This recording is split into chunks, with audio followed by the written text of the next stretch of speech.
School চলাকালীন জমি শুনানি, স্কুল চলাকালীন জমি হারাদের নিয়ে শুনানি। 12 নম্বর জাতীয় সড়কের জন্য জমি দান, বিডিও অফিসের বদলে স্কুলে শুনানি। ন্যায্য দামের দাবিতে স্কুলের বাইরে বিক্ষোভ আর বিক্ষোভে উত্তেজনা। আমডাঙ্গা স্কুলে ছবি দেখছেন আপনারা, কি হয়েছিল সেই সময় জানাবেন। জিয়াউল আলম প্রতিনিধি রয়েছেন সঙ্গে। জিয়াউল, দেখো, আমডাঙ্গার অর্থাৎ 12 নম্বর জাতীয় সড়ক সম্প্রসারণ নিয়ে সেখানে ভূমি হারাদের নিয়ে একটি শুনানি, অর্থাৎ সেখানে হিয়ারিং এর ব্যবস্থা করার কথা ছিল এবং সেই হিয়ারিং হওয়ার কথা ছিল প্রশাসনিক ভবন অর্থাৎ বিডিও অফিসে, কিন্তু সেটি না হয়ে কামদেবপুর অবৈতনিক প্রাথমিক বিদ্যালয়ে সেখানে শুনানি বা হিয়ারিং এর ব্যবস্থা করে প্রশাসন। এবং তখনই প্রশাসনের এটা এলাকার যারা ভূমি হারা তাদের আরও বক্তব্য, প্রায় 17টি মৌজার মধ্যে প্রায় 5টি মৌজার ভূমি হারাদের সেখানে ডাকা হচ্ছে এবং সেখানে ডেকে তাদেরকে হুমকি দেওয়া হচ্ছে, ফলে তাদের কোনো কথাই শুনছেন না। ফলে জেলা শাসক তিনি জমির ব্যাপারে কথা বলবেন, কিন্তু তার আধিকারিকরা এখানে এসে সেখানে শুনানির পর্ব চলছিল, ফলে সেখানেই বেঁকে বসে এবং তাদের 2013 আইনে ক্ষতিপূরণ দিতে হবে, কিন্তু প্রশাসন 2013 আইনে ক্ষতিপূরণ দিতে অস্বীকার করে এবং তখনই প্রশাসনের আধিকারিকদেরকে ঘিরে ধরে বিক্ষোভ দেখায় ভূমিহারারা এবং আমডাঙ্গা থানা পুলিশ গেলে পুলিশকেও সঙ্গে বচসা হয়। কিন্তু 2013 সালের আইনে জমি না দিলে কোনো রকমভাবে 12 নম্বর জাতীয় সড়ক সম্প্রসারণ করতে দেবেন না, এমনটাও ভূমিহারাদের হুঁশিয়ারি দিয়ে রাখলেন। কিন্তু প্রশাসন কেন একটি প্রশাসনিক ভবন ছাড়া সেখানে একটি প্রাইমারি স্কুলের মাঠে সেখানে স্কুল চলাকালীন সেখানে হিয়ারিং এর ব্যবস্থা করলেন, জানি ইতিমধ্যেই ক্ষোভ জানালেন এবং 2013 সালের আইনেই কিন্তু জমির দাম দিতে হবে, না দিলে তারা বৃহত্তর আন্দোলনে যাবে, এমনটা হুঁশিয়ারি দিয়ে রাখলেন জমিহারারা। ফলে যা নিয়ে সাময়িক উত্তেজনা ছড়ায় এই আমডাঙ্গা কামদেবপুর অবৈতনিক প্রাথমিক বিদ্যালয় মাঠ চত্বরে। রোমেলা, বেশ, আমরা একদম ফেড আপ হয়ে গেছি, আমাদের মাথার কাজ করছে না। আমার বাপদাদার সম্পত্তি লুট করে নিয়েছি, যারা ট্রিটমেন্ট পায়নি, বিনা চিকিৎসা মারা গেছে, ঠিক আছে, আর সেই সম্পত্তি তুমি জলের দামে মানে বলপূর্বক মন গড়া একটা। আজকে আমরা এখানে এসেছি আমাদেরকেও অন্ধকারে রেখে, যেটা গত 30/11/2024 তারিখে লিখিত প্রতিশ্রুতি দিয়েছিলেন যে ন্যায্য অধিকার রক্ষা কমিটিকে নিয়ে ডিএম সাহেব এবং অন্যান্য আধিকারিকরা বিডিও অফিসে সরাসরি আমাদের সঙ্গে বসে আলোচনা করবেন, তার পরবর্তী পদক্ষেপ নেওয়া হবে। ফের উত্তপ্ত বীরভূমের নানুর। অনুব্রত ঘনিষ্ঠ নানুরের প্রাক্তন সংখ্যালঘু সেলের সভাপতি রিঙ্কু চৌধুরীকে মারধরের অভিযোগ, আর কাজল শেখের অনুগামীরা রিঙ্কুকে ব্যাপক মারধর করে বলে অভিযোগ।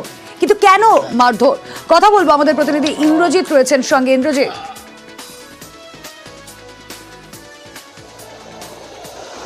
দেখো, একদম যেটা বলে রাখবো, তাকে মারধর করা হয়েছে বলে অভিযোগ করেছে রিঙ্কু চৌধুরী এবং তাকে কিন্তু প্রথমে নানুর যে প্রাথমিক স্বাস্থ্যকেন্দ্র সেখান থেকে বোলপুর যে স্বাস্থ্যকেন্দ্র সেখানে কিন্তু নিয়ে আসা হয়েছে এবং সেখানে তার চিকিৎসা এখনো পর্যন্ত চলছে। যেটা তার দাবি যে তিনি যেহেতু অনুব্রত মণ্ডল ঘনিষ্ঠ নেতা বা ওখানকার কর্মী, তার জন্যই তাকে কাজল, সেটা কিন্তু তারা জানাচ্ছে যে রিঙ্কু চৌধুরী কোনো দলের সঙ্গে যুক্ত নয়, একটা সময় তৃণমূল দল করতে, তবে বর্তমানে কোনো দল করেন না। আর তাকে যারা মারধর করেছে তারা কিন্তু তৃণমূলের কেউ নয়, তিনি চাকরি দেওয়ার নাম করে বেশ কিছু ব্যক্তির কাছ থেকে টাকা নিয়েছিলেন আর সেই টাকা ফেরত দিতে পারছে না, তার জন্যই যারা চাকরি দেওয়ার টাকা দিয়েছিলেন তারাই মারধর করেছে। যদিও রিঙ্কু চৌধুরী জানিয়েছেন যে এই সমস্ত কোনো ব্যাপারই নয়, তিনি যেহেতু অনুব্রত মণ্ডল ঘনিষ্ঠ এবং নানুরের স্থানীয় তৃণমূল নেতা আব্দুল করিম খান ঘনিষ্ঠ, সেই জন্যই তাকে মারধর করা হয়েছে। অর্থাৎ তৃণমূল কংগ্রেসের যে গোষ্ঠী কোন্দল তা কিন্তু আবারও প্রকাশ্যে আসছে, কারণ অনুব্রত মণ্ডল এবং কাজল শেখের যে গোষ্ঠী, সেই দুই গোষ্ঠীর মধ্যে এই ঝামেলা, এমনটাই কিন্তু মনে করছে নানুরের স্থানীয় যারা অন্যান্য বিরোধী দলেরা রয়েছে তারা। কিন্তু বেশ, কাজল শেখ আর ফিলিপ শেখের কিছু লোক 25-30 জন আমার উপরে অ্যাটাক করে গায়ে থেকে নামায় এবং মাটা ঘরের জন্য তুলে নিয়ে পালাবার চেষ্টা করেছিল। একটা গোয়াল বাড়িতে ভরে আমাকে বন্দুকের বাঁটে করে এবং রডে করে সাবলে করে হাতটা পুরো বেরিয়ে ভেঙে দেয়। বন্দুক সবার। ও মার খেলো, কোথায় মার খেলো তাও জানি না, তবে ওকে কিন্তু বেশ কিছু লোক খুব রাগান্বিত অবস্থায় বেশ কয়েকদিন ওর বাড়ি আসছে, নানুরে বিভিন্ন জায়গায় যেখানে যেখানে বসে সেখানে খোঁজ করছে। আমি জিজ্ঞেস করছিলাম কারণ কি, যে ওদের কাছ থেকে নাকি প্রায় 3-4 বছর হলো কারো কাছে 4 লাখ কারো কাছে 5 লাখ টাকা নিয়েছে চাকরি দেওয়ার পরিবর্তে। অনুপ্রবেশ রুখতে বিএসএফ এর গুলি, মাথা ভাঙায় বুড়াবুড়ি সীমান্তে গুলি চলল, কাঁটাতার কেটে অনুপ্রবেশের চেষ্টা, বাংলাদেশিদের লক্ষ্য করে গুলি, বিএসএফ গুলি চালালে পালিয়ে যায় দুষ্কৃতীরা। কথা বলবো, আমাদের প্রতিনিধি রাজেশ রয়েছেন সঙ্গে। রাজেশ, বিএসএফ কে গুলি চালাতে হলো কোন পরিস্থিতিতে? দেখো, মাথা ভাঙা বুড়াবুড়ি সীমান্তে অনুপ্রবেশকারীরা কিন্তু কাঁটাতার কেটে অনুপ্রবেশের চেষ্টা করছিল ভারতে।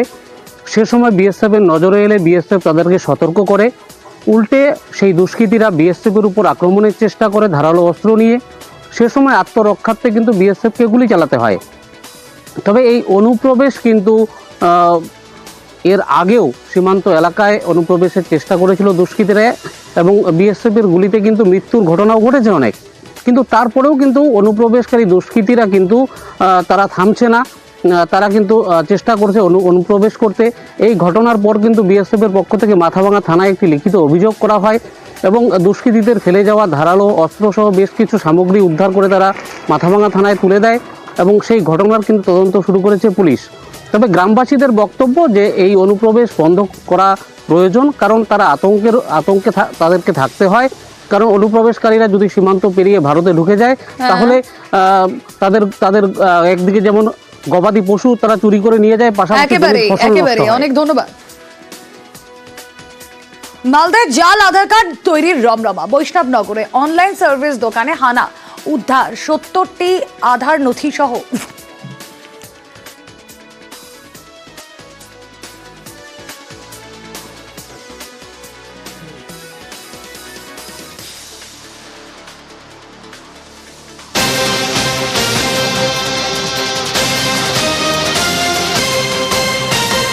সরাসরি চলে যাব আমাদের প্রতিনিধি সেবক দেব শর্মা রয়েছেন সঙ্গে। সেবক, মালদায় জাল আধার কার্ড তৈরির রমরমা, এবং যদি আমরা শুধু মালদার দিকেই নজর রাখি তাহলে এই ধরনের জালিয়াতি, এই পাসপোর্ট জালিয়াতি কিংবা ট্যাবের টাকা গায়েব, সবকিছুর এপিসেন্টার হয়ে যাচ্ছে এই সমস্ত জায়গাগুলো। কেন জালিয়াতির এত রমরমা এইসব জায়গায় কেন?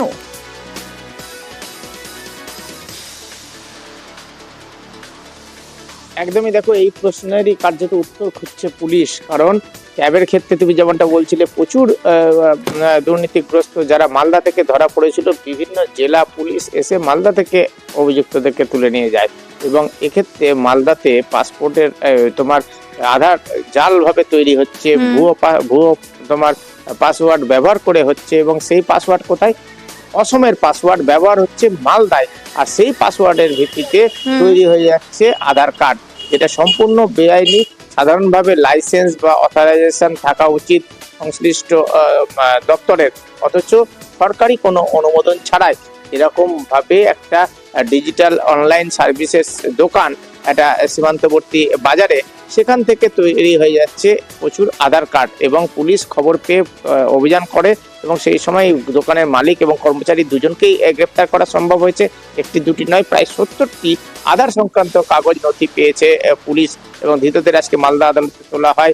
জিজ্ঞাসাবাদের জন্য হেফাজতে নিচ্ছে পুলিশ। কারণ হঠাৎ করে অসমের পাসওয়ার্ড এই মালদার যুবকরা পেলো কি করে, আর কেন এই মাথায় আসলো যে এই পাসওয়ার্ড ব্যবহার করে তারা নথি তৈরি করতে পারবে, এবং অনেকের কাছ থেকে এই জন্য মোটা টাকা নেওয়া হয় এমনটাও পুলিশ জানতে পারছে। বেশ কিছু বৈদ্যুতিক ডিভাইস বাজেয়াপ্ত করা হয়েছে, তার থেকেও গুরুত্বপূর্ণ সূত্র মিলতে পারে এমনটাই পুলিশ মনে করছে। এবং এই সেন্টারের মাধ্যমে কারা আধার কার্ড করেছিল, এ পর্যন্ত কতজনের আধার কার্ড করা হয়েছে, তারা সত্যি ভারতীয় কিনা বা বৈধ কাগজপত্র নথি ছিল কিনা, তাদের কিসের ভিত্তিতে আধার তৈরি হলো, সবটাই কিন্তু এই মুহূর্তে পুলিশের। আর দিকে সুতি থেকে ধৃত দুই বাংলাদেশি ও এক ভারতীয়। দুই বাংলাদেশিকে বাচ্চাদের পোশাক পাচারের সাহায্যে ধৃত মালদার বাসিন্দা, ধৃত ভারতীয় মালদার বাসিন্দা জমিরুল শেখ। ধৃত দুই বাংলাদেশি চাপাই নবাবগঞ্জের বাসিন্দা। লেটেস্ট আপডেট নেব, প্রণব বন্দ্যোপাধ্যায় রয়েছেন সঙ্গে। প্রণব,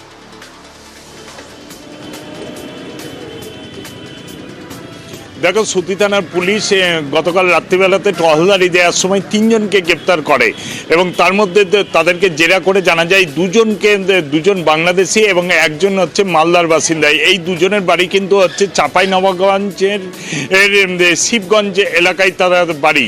কি করতে এসেছিল না, তারা ছোট বাচ্চাদের শীতের পোশাক কিনতে এসেছিল এই সুতি এলাকাতে এবং তারপরে সীমান্ত পেরিয়ে যাওয়ার চেষ্টা করেছিল এবং মালদার যে ব্যক্তিকে গ্রেপ্তার করেছে তার মাধ্যমে কিন্তু সীমান্ত পার হয়ে এসেছে। তারপরে কিন্তু সেই জিনিসপত্র কিনে আবার চলে যাওয়ার চেষ্টা করেছিল, কিন্তু তারপরে চলে যাওয়ার আগেই তখন পুলিশের টহলদারিতে মনে হয় 3 ব্যক্তিকে দেখে সন্দেহ হয়।